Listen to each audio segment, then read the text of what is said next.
एक और अहम खबर आप तक पहुंचाएंगे। मारूफ कॉमेडियन उमर शरीफ की अमेरिका मुंतकली का मामला है। CAA ने एयर एम्बुलेंस को पाकिस्तान आने की इजाज़त दे दी है। इरशाद संजरानी इस बारे में मजीद आगाह करेंगे। इरशाद बताइएगा। बिल्कुल बुशरा, बिलाखिर जो है देर आयत दुरुस्त आयत उमर शरीफ की अमेरिका मुंतकिल के लिए इंतजाम मुकम्मल कर लिए गए हैं।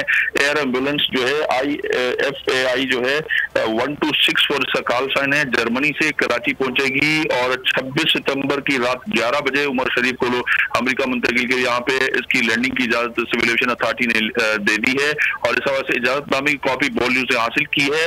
और ये इसका कॉल साइन IFA 1264 है और उमर शरीफ को लेने की एम्बुलेंस आएगी, वो जर्मनी से आएगी। इसमें कप्तान समेत अमले के जो 5 क्रू इसमें शामिल होंगे और बाकायदा अमेरिका की मुंतकिली के लिए उमर शरीफ को यहाँ से कराची एयरपोर्ट से जो है मुंतकिल किया जाएगा। और CA हुकाम ने इसकी बात को कंफर्म किया है कि कराची एयरपोर्ट तमाम इंतजाम मुकम्मल किए गए हैं और अमेरिका से उड़ान के लिए कराची एयरपोर्ट पर रिफ्यूलिंग एयर एम्बुलेंस की जाएगी। बहुत शुक्रिया इरशाद संजरानी। सब्सक्राइब करें और बेल दबाएं ताकि कोई खबर रह न जाए।